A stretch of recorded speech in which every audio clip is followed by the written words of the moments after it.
Okay, we're back from Kultur, and I'm standing here with Hughes Bequart from the European Commission, and you work for the Culture Department. Right. Welcome to Lund. Thank you. You just held a presentation. What did you talk about? Well, I came actually to present the European Year of Cultural Heritage, of which this conference is actually part, because the idea is really to sensitize the wide public to the value and also the potential of cultural heritage as being a resource not only from the past but also for the present and the future, for sustainable development. And we have a labeling policy to label and highlight events that actually contribute to these objectives. And this conference is actually one of them, because it actually shares good practice and actually supports, in a way, peer-to-peer learning among cultural heritage experts and stakeholders. Yes. And in your view, would you say that the question of cultural heritage in the European narrative is more now than it was, for instance, for 10, 15 years ago? Yes, well, actually cultural heritage has always been part of the European treaties, but it's true that there's a momentum now for culture. It means that actually policy makers realize the value and the potential of culture, not only for entertainment, but actually for social cohesion, for community building, and also for economic development. And actually, the European Year of Cultural Heritage is the one and only thematic year of this 5-year commission. So this is also already a way to acknowledge actually the importance of cultural heritage. And the idea is not only to organize events, and activities during the year, but to build a policy legacy. So to build on this year, to go further, and to, in a way, draft an action plan for cultural heritage at the EU level, which will be the first time ever. What are the challenges that you see from a European perspective on these issues? Well, the first and most obvious one is, of course, about protection. All member states have legislation, and we also have the Venice Charter at the international level to protect buildings.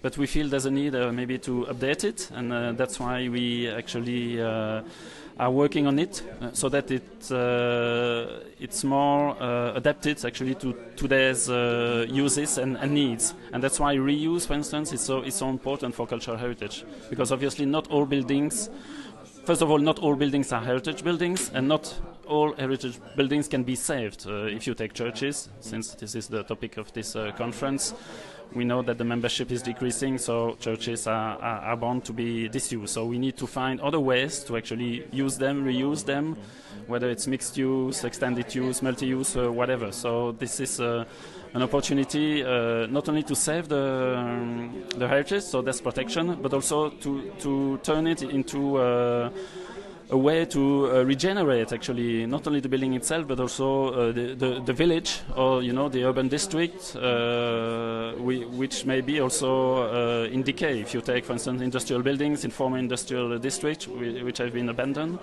heritage is reuse is an opportunity to actually make these areas alive again. Can you say something about the most creative examples that you've seen for the multi-usage of the church buildings or religious buildings? Well, actually, there are many of them. We've seen examples where churches have been turned into libraries, sport facilities, restaurants. I mean, of course, everyone has a different appreciation, and so the limits are not the same for everyone, because there's obviously a sacred spiritual dimension which is linked to churches, which is not the case with industrial buildings or military buildings, for instance. So there's a need to find a balance, and that's why actually it's important to involve all stakeholders in such a reuse operation. So it means not only heritage experts, the clergy and the architect, but also the neighbors, actually the faithful and the local authorities, so that they can reach a balanced agreement as to the future use of the church. Yes, it's really about very much cooperation. Yeah. Many many stakeholders. Yeah. And actually now when we talk about quality of heritage interventions, it's very much about the process. Yep. Because it's very difficult to have one final and definitive definition of what quality is. Yep. Because again, they're experts, but there may be various interpretations. But what is important is actually the process by which you involve all stakeholders and in which you try to find an agreement so that everybody can take ownership and find, because as somebody said, everybody has to, in a way, give up something, because you cannot preserve everything the same way it has always been, and you cannot completely transform it for today's needs. So you need to find a balance. So the quality issue is very much about the process and the participation and the co-creative, in a way, solution that should come out of this process. Yes. And if you look, you talked a little bit about future as well, just the past, the present, and the future. Yeah. If you look ahead in time, say 30, 40 years, what do you see? Wow, I'm not, I don't know what the word is in English, but a prophet or whatever. But what seems fairly certain is that, in a way, in Europe, Europe is already so built. We're full of actually heritage and buildings. Maybe we don't need to build new buildings, but we need to take care of the existing ones and adapt them to actually today's needs, while respecting the heritage and the values they still convey. So this is, I think, a major challenge, because if you take big cities, they're completely saturated with buildings, and the population is not increasing.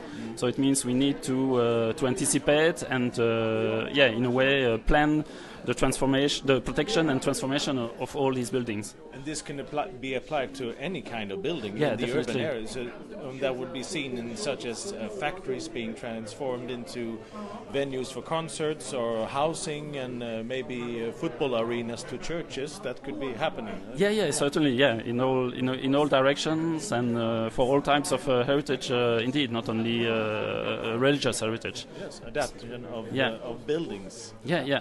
I think this is a major challenge for the future, and I think including architects are growing. The awareness is growing also among architects and local authorities that actually this should be anticipated and be part of an urban development plan for the future decades. Actually. Thank you very much, and enjoy the remainder of the conference. Yeah, thank you. You're welcome.